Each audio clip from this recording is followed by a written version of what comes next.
tal? ¿Cómo están, empresarios? Bienvenidos a esta clase de derecho laboral.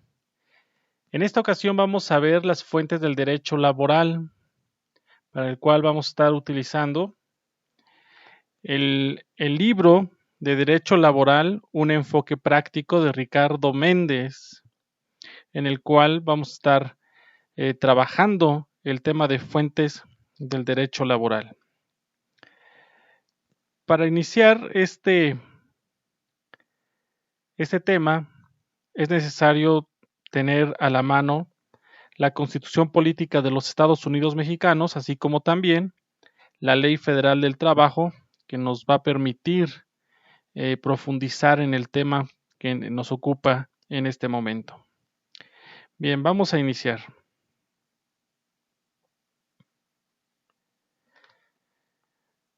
Nos menciona que al hablar de fuentes del derecho nos referimos al origen que el mismo tiene.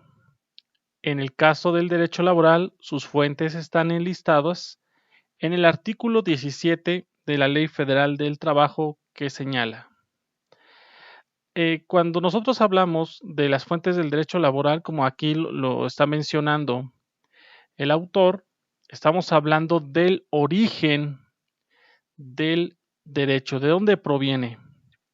Y en el artículo 17 nos establece: a falta de disposición expresa en la Constitución, fíjense, está hablando de la Constitución Política de los Estados Unidos Mexicanos, y en esta ley se refiere a la Ley Federal del Trabajo, o en sus reglamentos, o en los tratados a que se refiere el artículo 6, se tomarán en consideración sus disposiciones que regulen casos semejantes, los principios generales que deriven de dichos ordenamientos, los principios generales del derecho, los principios generales de justicia social, que derivan del artículo 123 de la Constitución Política, la jurisprudencia, la costumbre y la equidad.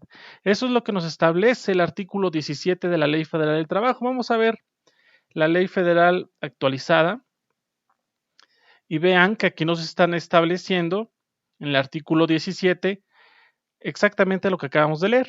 A falta de disposición expresa en la Constitución, en esta ley o en sus reglamentos, o en los tratados a que se refiere el artículo 6, se tomará en consideración sus disposiciones que regulen casos semejantes, los principios generales que deriven de dichos ordenamientos, los principios generales del derecho, los principios generales de justicia social que derivan del artículo 123 de la Constitución Política de los Estados Unidos Mexicanos, la jurisprudencia, la costumbre y la equidad. El artículo 17, por lo tanto, es, pues nos marca cuáles son las diversas fuentes del derecho laboral. También nos establece lo que aquí se menciona, los tratados a que se refiere el artículo 6. Vamos a ver qué nos dice el artículo 6 al respecto. Y vean, el artículo 6 dice: las leyes respectivas y los tratados celebrados y aprobados en términos del artículo 133 de la Constitución Política de los Estados Unidos Mexicanos serán aplicables a las relaciones de trabajo en todo lo que beneficia al trabajador a partir de la fecha de vigencia. ¿A qué tratados se refiere? A todos los tratados internacionales que México haya firmado con otras organizaciones internacionales, y por lo tanto es aplicable a México. Después nos menciona: conforme al ordenamiento legal mencionado, las fuentes del derecho laboral son, y aquí ya nos cita cuáles son las fuentes del derecho laboral.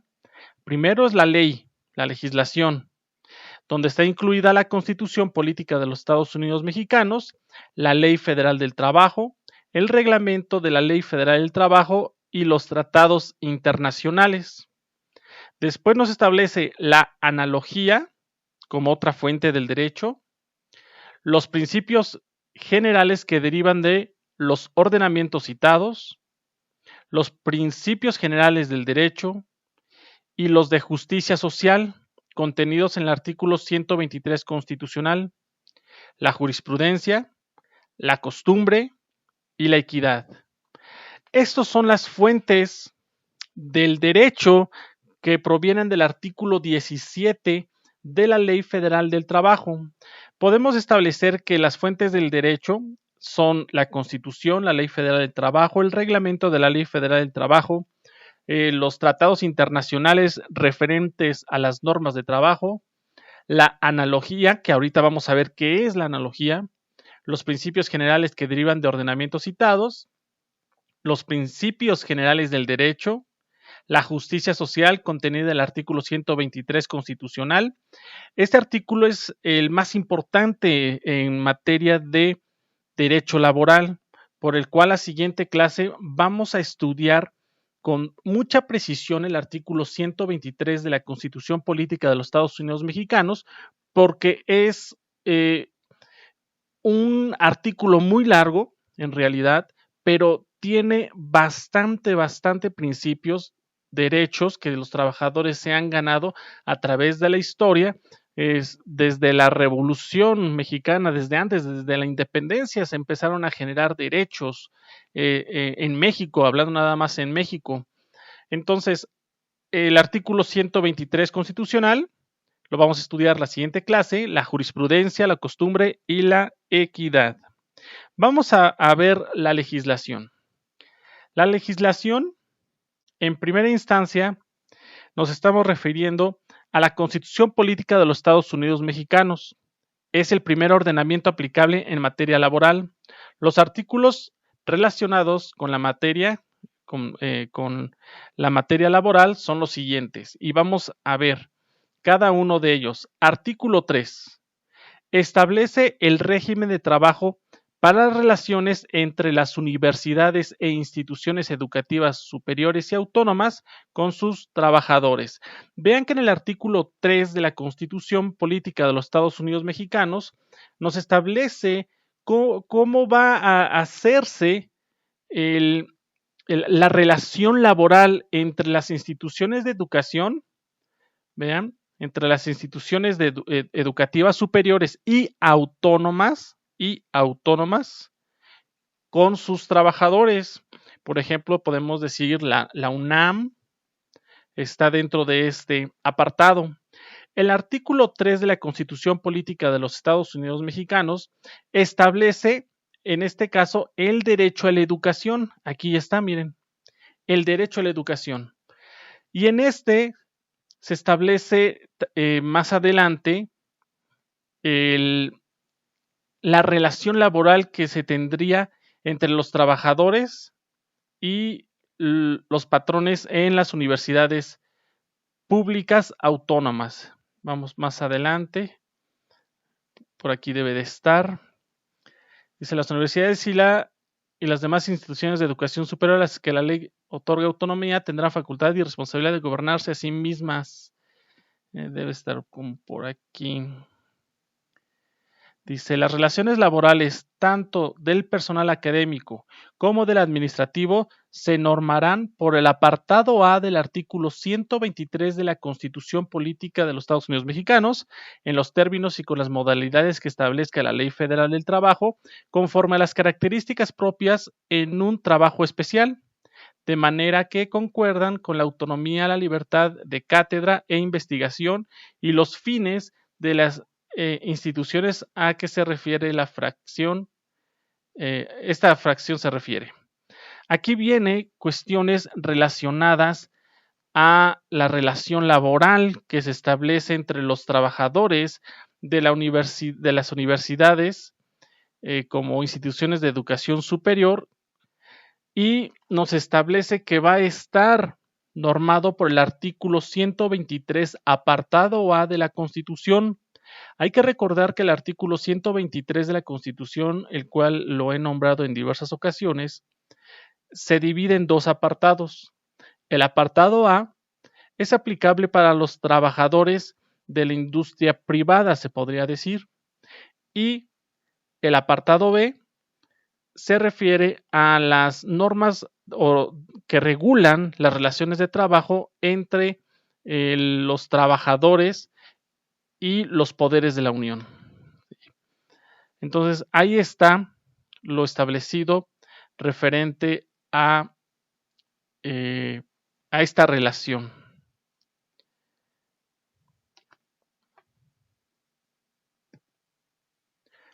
Bien, vamos a regresar a nuestro libro.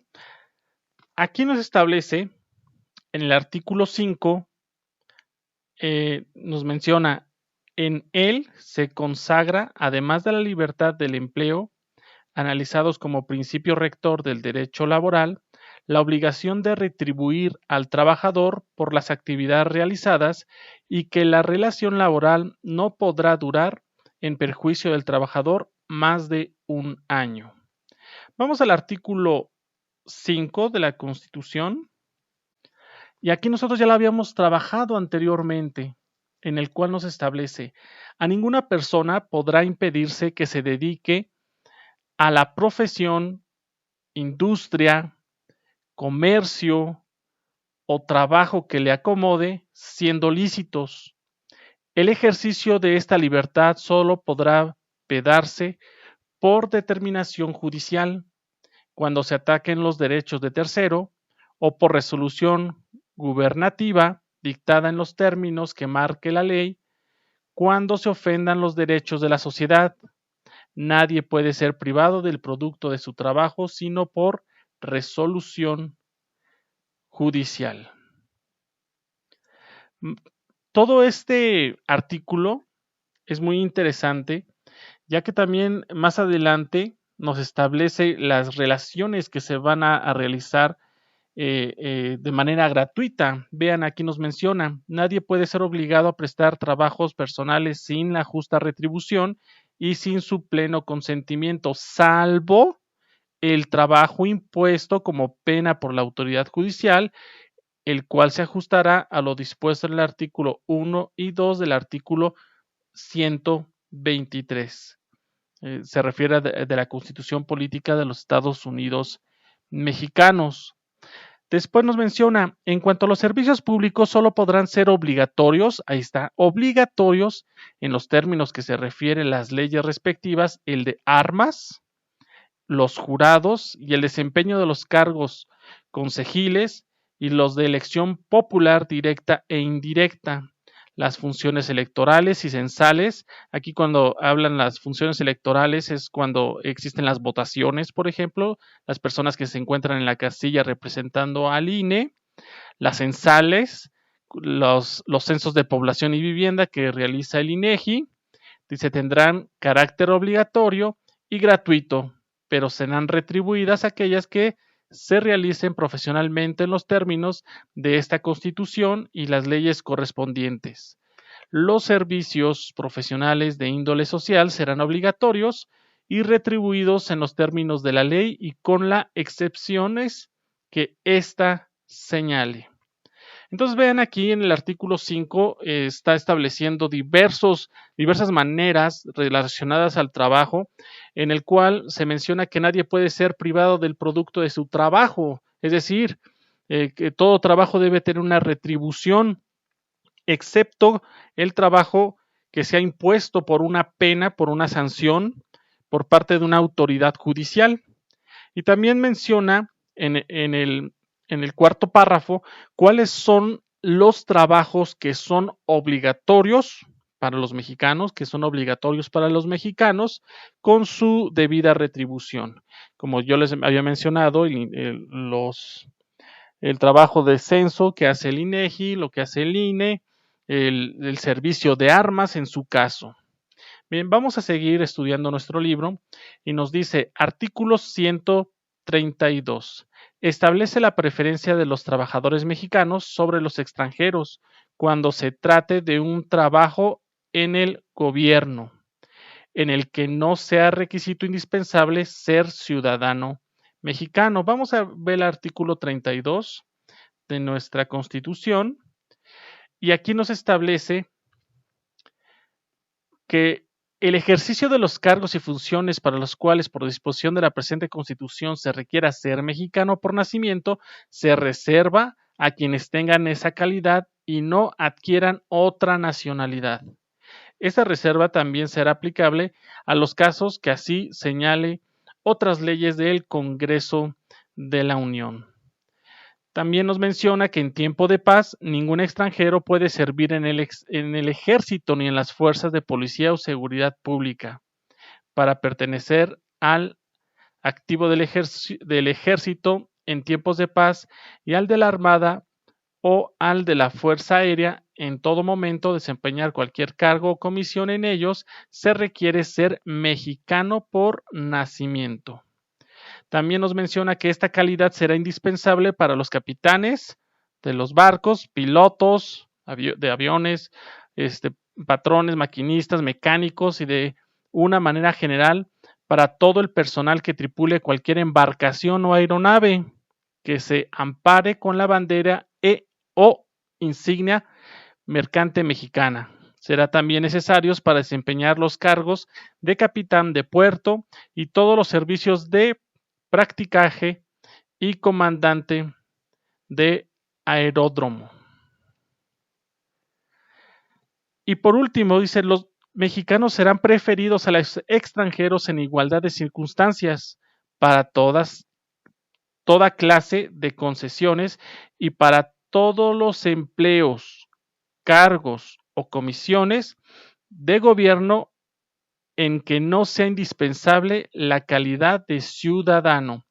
Entonces, el artículo 32 de la Constitución establece cuáles son los empleos, cuáles son los trabajos que son exclusivos para los mexicanos.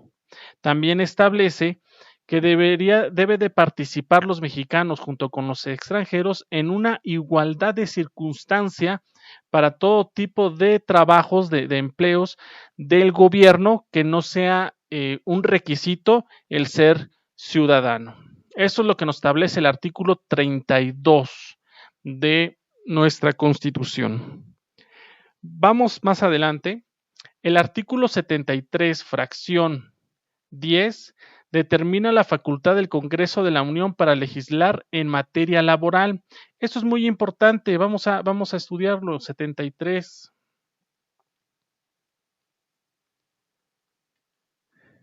En la fracción 10, pero primero dice, artículo 73, el Congreso tiene facultad. Recuerden que el Congreso está formado por la Cámara de Diputados y la Cámara de Senadores, por ambas, Cámara de Diputados y Cámara de Senadores. Entonces, toda ley que provenga de los temas relacionados al artículo 73 de la Constitución debe pasar por las dos cámaras, debe ser biinstancial. Entonces, en el artículo 73, fracción 10, vamos a la fracción 10, nos menciona, el Congreso de la Unión tiene facultad para legislar en toda la República sobre hidrocarburos, minería, sustancias químicas, explosivos, pirotecnia, industria cinematográfica, comercio, juegos con apuestas y sorteos, intermediación y servicios financieros, energía eléctrica y nuclear, y para expedir las leyes de trabajo reglamentarias del artículo 123. Ahí está. Dice, y para expedir las leyes de trabajo reglamentarias del artículo 123. Recuerden, otra vez estamos manejando el artículo 123 de la Constitución porque es el más importante en materia laboral. Aunque nosotros estamos viendo en la Constitución que hay diversos artículos importantes. Ya vimos el artículo 3, el artículo 5, el artículo 32 y ahorita estamos viendo el 73. En la fracción 10 se establece que es facultad tanto de la Cámara de Diputados y de la Cámara de Senadores de manera conjunta el legislar sobre el trabajo. También vean aquí que nos establece que es facultad del Congreso el legislar en materia de comercio. Este artículo 10 es el fundamento del derecho mercantil. También se ve en el derecho mercantil este artículo porque es el fundamento de donde proviene toda la legislación mercantil. Así también, aquí es de donde proviene toda la legislación laboral, en el artículo 73, fracción 10. Vamos a regresar a nuestro libro y vamos a seguir avanzando. Nos dice, el artículo 115, fracción 8, dice, es el fundamento para la regulación de las relaciones de trabajo entre municipios y sus trabajadores.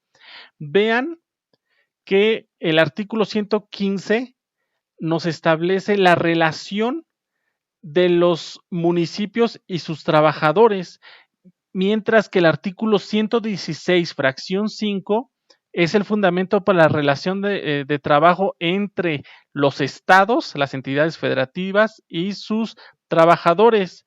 Es decir, el artículo 115 establece la relación de trabajo entre municipios y trabajadores, y el artículo 116, fracción 5, la relación de trabajo entre las entidades federativas, entre los estados y sus trabajadores. Vamos a ver primero el artículo 115, fracción 8. Entonces, vamos a la Constitución, vamos al artículo 115, nos menciona, los estados adoptarán para su régimen interior, vean, para su régimen interior, la forma de gobierno republicano, representativo, democrático, laico y popular, teniendo con base de su división territorial y de su organización política y administrativa el municipio libre, conforme a las siguientes bases, las bases siguientes. Es decir, el artículo 115 de la Constitución reglamenta a los ayuntamientos, a los municipios. Y en la fracción 8, que es el que estamos por estudiar, aquí está, dice, fracción 8. Las leyes de los estados introducirán el principio de representación proporcional. No, aquí no está. Se me hace que es el siguiente párrafo. Aquí está, miren. Las relaciones de trabajo entre los municipios y sus trabajadores se regirán por las leyes que expida las legislaturas de los estados, con base en lo dispuesto en el artículo 123 de esta Constitución y sus disposiciones reglamentarias. Entonces, el Congreso de la Unión tiene la facultad de legislar sobre las relaciones laborales, sobre cuestiones de trabajo de manera general.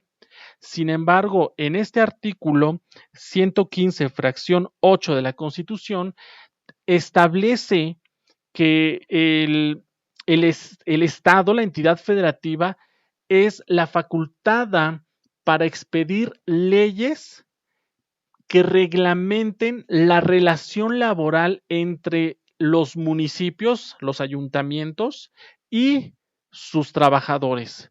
Ese es el fundamento respecto a esas leyes. Vamos al artículo 116.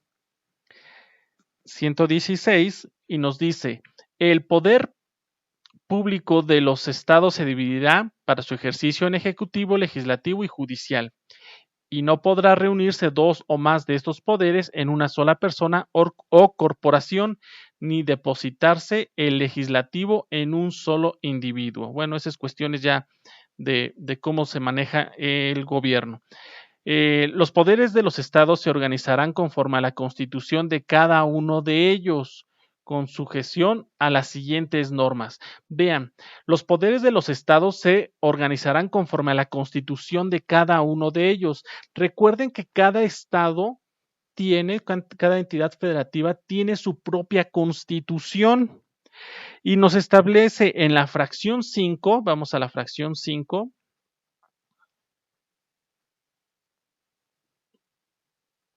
Aquí está. Nos establece, vamos a buscarlo.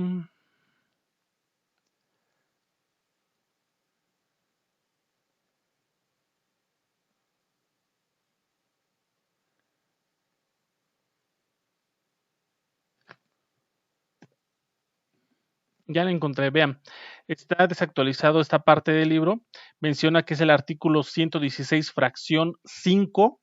Vean que nosotros estamos en la fracción 5 y no dice absolutamente nada, pero sí dice en la fracción 6. Dice, las relaciones de trabajo entre el Estado y sus trabajadores se regirán por las leyes que expidan las legislaturas de los estados con base a lo dispuesto en el artículo 123 de la Constitución Política de los Estados Unidos Mexicanos y sus disposiciones reglamentarias. Ahí está. Es la fracción 6. En nuestro libro que estamos utilizando, que ya está un poquito ya desfasado, aunque nos sirve mucho, mucho de base, eh, ya, ya, ya se debería de corregir, que es la fracción 6. Esa es la relación entre las entidades federativas y sus trabajadores. También nos establece el artículo 123 de la Constitución, y este nos menciona, es el artículo constitucional más importante. Ven que yo les estaba mencionando que ese es el principal en cuestiones de trabajo. En él se contienen los principios y garantías mínimas que habrán de ser retomadas por la Ley Federal del Trabajo y la Ley Federal de los Trabajadores al servicio del Estado, reglamentaria del apartado B del artículo 123 constitucional. Esto nos establece un dato muy importante. No vamos a ir ahorita al artículo 123, eso lo vamos a hacer en la siguiente clase, porque nos va a llevar bastante tiempo el estudio, porque es muy interesante, pero nos establece, recuerden que yo les había mencionado que el artículo 123 se divide en dos apartados. Es muy importante que ustedes sepan que se divide en dos apartados, apartado A y apartado B. En el apartado A se regulan las relaciones laborales entre la industria privada, se podría decir, y en el apartado B es entre los poderes de la Unión y sus trabajadores. Por lo tanto, si el apartado A del artículo 123 constitucional regula las relaciones de trabajo en la industria privada, entonces la ley reglamentaria del artículo 123 apartado A es la Ley Federal del Trabajo. Mientras que el apartado B, que es quien regula las relaciones de trabajo entre los poderes de la Unión y sus trabajadores, su ley reglamentaria de este apartado B del artículo 123 constitucional es la Ley Federal de Trabajadores al servicio del Estado. Vamos a seguir. Dice, las leyes que fundamentan cada uno de los apartados, por un lado, la Ley Federal del Trabajo, aplicables a los trabajadores en general, y por otro, la Ley Federal de los Trabajadores al servicio del Estado, forman parte de la legislación aplicable en materia laboral. Es exactamente lo que nosotros ahorita estábamos mencionando. Aquí viene una tabla sobre el artículo 123, apartado A y apartado B. No vamos a abordarlo, ya que lo vamos a estudiar con mayor análisis en la siguiente clase. Vamos a ver ahora la analogía. Regresamos al artículo 17 de la Ley Federal del Trabajo y recuerden que nos establece la analogía cuando nos menciona se tomarán en consideración sus disposiciones que regulen casos semejantes, analogía. Entonces vamos a estudiar la analogía. ¿Qué es la analogía? Nos menciona el diccionario de la Real Academia de la Lengua Española, define la analogía en el campo del derecho como el método por el cual una norma jurídica se entiende por identidad de razón a casos no comprendidos en ella. ¿Sí? Por otra parte, indica Néstor de Buen que la analogía descansa en el viejo principio que señala donde existe la misma razón, debe haber la misma disposición.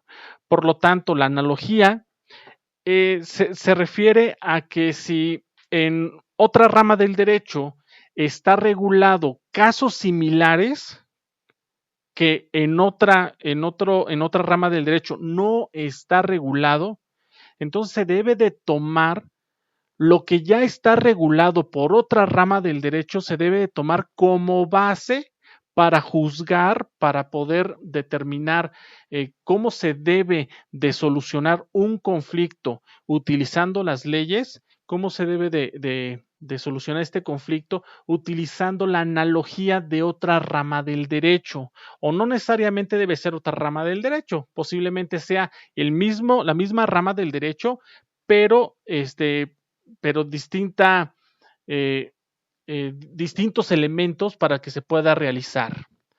Entonces, esa es la analogía. Vamos a seguir con los principios de derecho. Bien. En los principios de derecho, ¿sí? son las máximas o ideas que sirven como orientación a un sistema legal.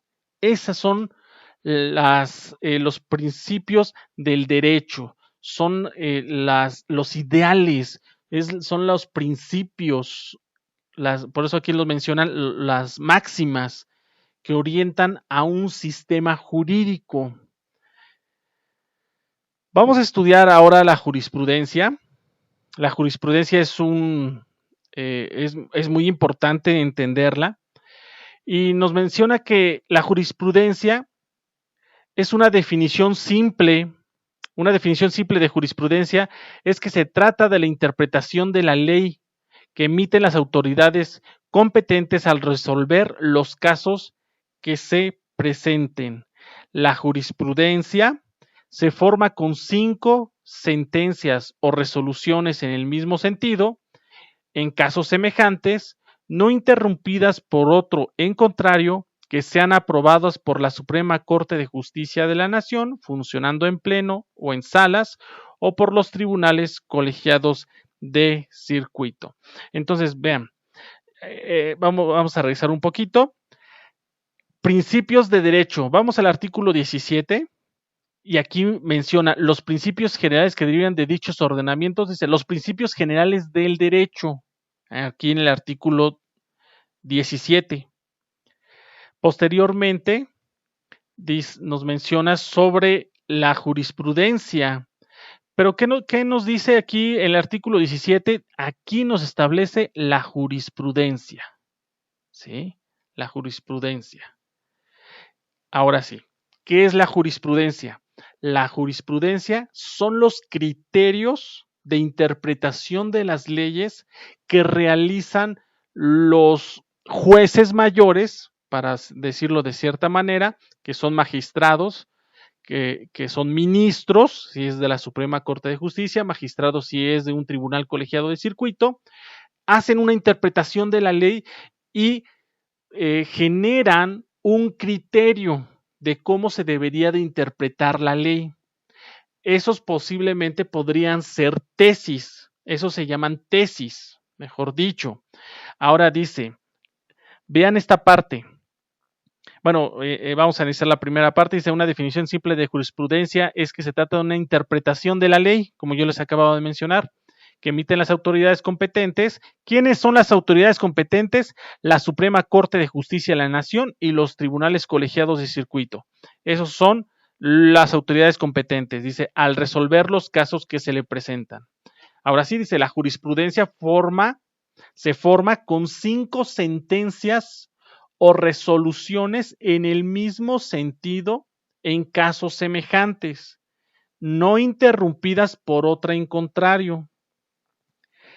Entonces, si un tribunal colegiado de circuito de un estado emite un criterio relacionado a la ley, tal vez una inconstitucionalidad de cierto artículo, cierta fracción de una ley, y en otro estado también se pronuncian de la misma manera, y en otro estado, y en otro, y en otro, entonces deben ser 5 sentencias de diversos tribunales colegiados, distintos tribunales colegiados, que tengan el mismo criterio. Cuando ya se generaron las 5 interpretaciones en el mismo sentido, en el mismo tenor, entonces se crea la jurisprudencia. La jurisprudencia es un criterio de interpretación de la ley que es obligatoria para todos. Todos los juzgadores están obligados a respetar una jurisprudencia. Ahora, si un tribunal genera un criterio de interpretación de la ley, pero aún no es jurisprudencia porque no se han juntado 5 tribunales de manera continua y sin ninguna interrupción, entonces esa interpretación se llama tesis. Las tesis no son obligatorias para los jueces. Las tesis solamente sirven para orientar el criterio que otro tribunal de mayor jerarquía ha tenido en otro momento, en un momento pasado, posiblemente algunos meses, algunos años anteriores. Entonces, vean la diferencia. Tesis es una interpretación de un juez, de un tribunal, de un magistrado, pero no es obligatorio, solamente orienta al juzgador en la manera en cómo fue juzgado anteriormente cierta situación. Mientras que la jurisprudencia sí fue la unión, se podría decir, de 5 tesis, de 5 criterios, de manera ininterrumpida para generar la jurisprudencia que es obligatoria para absolutamente todos los tribunales del país. Esa es la jurisprudencia. Y aquí en el libro nos establece un ejemplo de la jurisprudencia en materia laboral. Y vean, es muy interesante. Nos dice, acción de indemnización constitucional por despido injustificado. La Junta no puede oficiosamente cambiarla por la de reinstalación. Después nos menciona, del artículo 48 de la Ley Federal del Trabajo, vamos al artículo 48.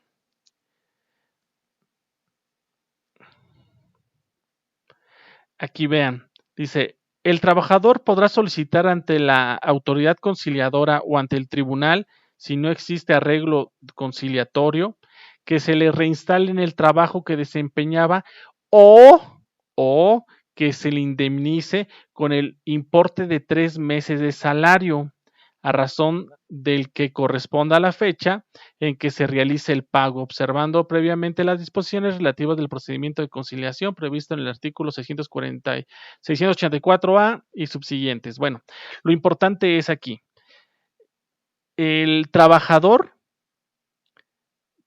dice, el trabajador podrá solicitar, es facultad del trabajador, podrá solicitar,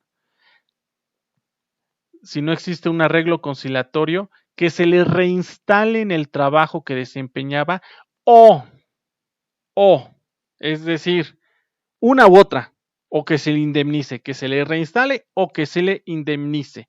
Pero ¿de quién es la facultad? Dice, el trabajador podrá solicitar, es del trabajador.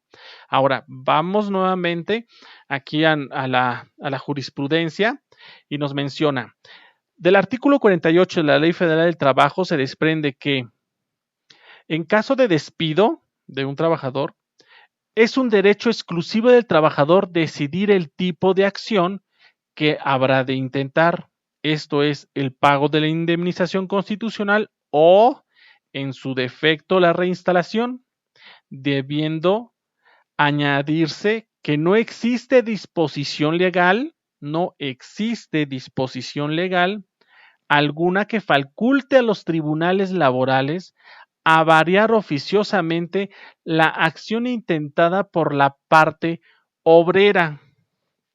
Entonces, en este tribunal, en el segundo tribunal colegiado en materia administrativa y de trabajo del cuarto circuito, se tuvo el asunto en el cual, pues un juez de primera instancia, sentenció, vamos a decir, realizó un laudo que es una sentencia, pero en materia laboral se le llama laudo. Hasta este momento, una sentencia, ¿sí?, que nosotros lo conocemos, una sentencia penal, una sentencia civil, no existe una sentencia en materia laboral. Eso se llama laudo. Más adelante vamos a ver otros términos.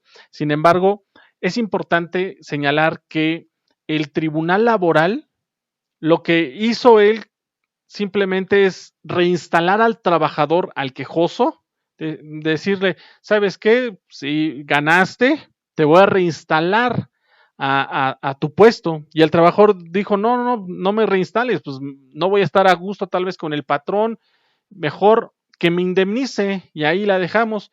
Y entonces el tribunal dijo, no, ¿sabes qué? Tú te vas a ir a trabajar, te voy a reinstalar en tu puesto. Entonces, ese trabajador metió un recurso de apelación ante el segundo tribunal colegiado en materia administrativa y de trabajo del cuarto circuito, y estos magistrados, son 3, estos magistrados estudiaron el caso y realizaron un análisis, y entonces ese análisis tuvo como resultado que el tribunal no tiene la facultad de decidir por el trabajador. Por eso dicen, no puede variar oficiosamente, es decir, el tribunal no puede decidir nada más porque sí, o sea, no puede hacerlo de oficio, ¿sí? ¿Por qué?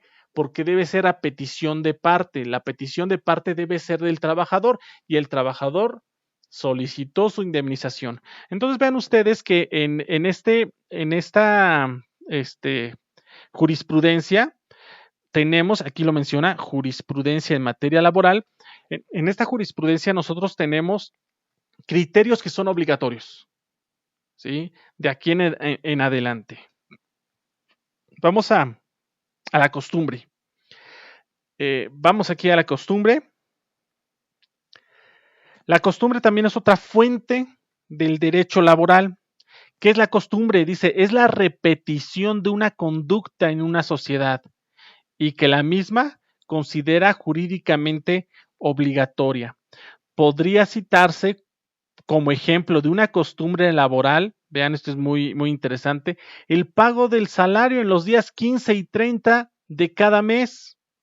Vean que la Ley Federal del Trabajo no establece tales días de pago. Esa es la costumbre. Si ustedes en verdad buscan en la Ley Federal del Trabajo que la quincena debe ser los días 15 y 30, no establece eso la Ley Federal del Trabajo, ¿sí? No, algunas empresas pagan cada catorcena, es decir, un lunes sí y un lunes no, un lunes sí y un lunes no. Eso es la costumbre. No existe en la ley algo que diga te tienen que pagar los días 15 y el último del mes. No existe. Sin embargo, se realiza de manera general, de manera común, pero eso es por la costumbre. Y aquí el autor muy bien nos señala qué es lo que debemos de entender por costumbre. Después, y por último, en este libro nos establece la equidad. Recuerden que la Ley Federal del Trabajo, en el artículo 17, aquí vienen las fuentes del derecho. Aquí hablábamos de la jurisprudencia, después nos menciona la costumbre y por último la equidad. Y entonces, ¿qué es la equidad? El diccionario de la Real Academia de la Lengua Española define a la equidad como bondadosa templanza habitual, propensión a dejarse guiar o a fallar por el sentimiento del deber o de la conciencia, más bien que por las prescripciones rigurosas de la justicia o por el texto terminante de la ley. Cuando se habla de equidad, se habla de igualdad, de darle a cada quien lo que le corresponde. Esa es la equidad. Son principios del derecho, darle a cada quien lo que le corresponde, y eso es un principio que se utiliza, por ejemplo, en el derecho fiscal, que se refiere a tanto a la igualdad como a la proporcionalidad. Bien, en el libro Derecho Laboral y la Administración de Recursos Humanos de Juan Hernández Herrera y Carlos Antonio Juárez Suárez nos establece otras fuentes del derecho. Entre ellas, vamos a verlas rápidamente. Vamos a ver las fuentes del derecho. Y habla diversas fuentes. La primera fuente es la fuente histórica.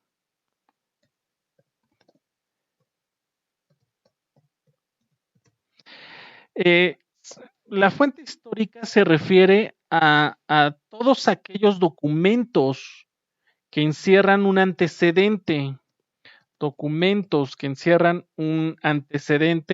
textual de una ley, documentos que encierran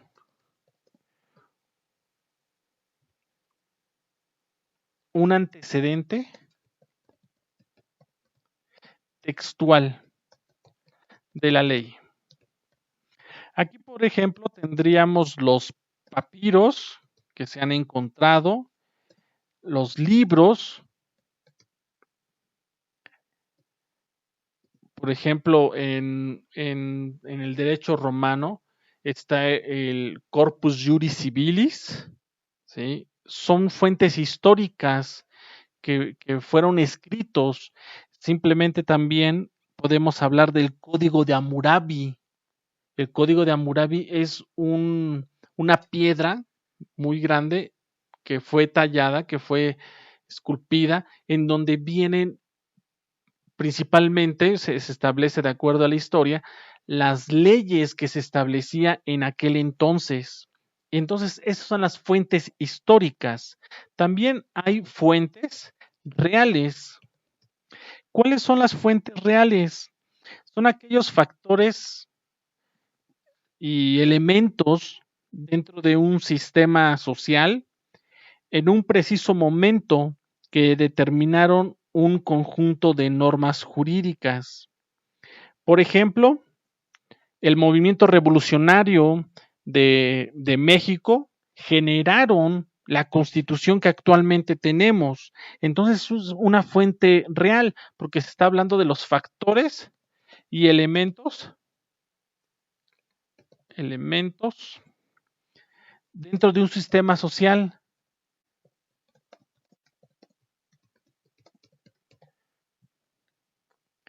En un momento preciso. ¿Sí? Vamos a considerar que son los eventos que generaron derecho. Esa es una fuente del derecho. Otra fuente es la fuente formal.